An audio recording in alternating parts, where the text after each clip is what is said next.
And when he had opened the fourth seal, I heard the voice of the fourth beast say, "Come and see." And I looked, and behold, a pale horse. And his name that sat on him was Death, and hell followed with him. And power was given unto them over the fourth part of the earth to kill with sword, and with hunger, and with death, and with the beasts of the earth. And now we turn to the Middle East, a region vital to U.S. interest and where unrest continues. The people, in several cases, rising up against their leaders in the Arab world. This latest wave of protests started, you'll recall, in Tunisia. It's been spreading. The real hotspot tonight is again in Egypt, where we're joined once again tonight in Cairo by ITN's John Ray. John, good evening.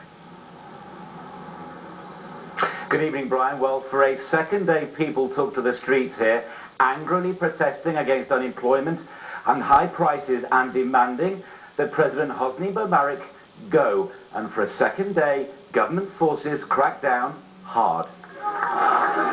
Thousands defied a ban on demonstrations. And the ferocious assault that came next.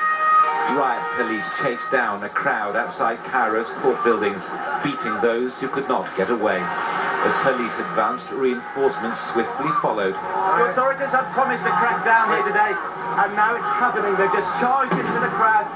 We can hear tear gas canisters. This was just one of many clashes, running battles across the centre of the capital. An uprising inspired by Tunisia. Crowds are back on the streets there today, as their new government issued an arrest warrant for the ousted president and some members of his family. And last night, the President of the United States himself took notice. Let us be clear. The United States of America stands with the people of Tunisia and supports the democratic aspirations of all people.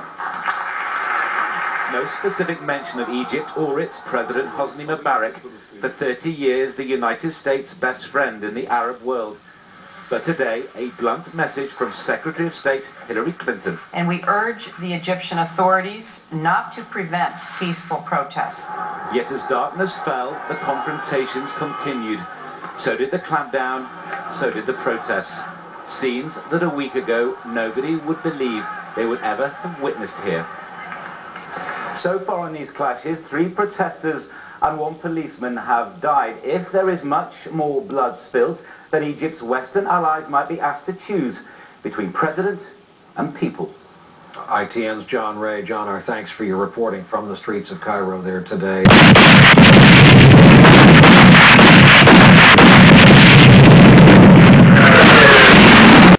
Please go online to www.thewatchmanstime.com. Thank you. Bye-bye.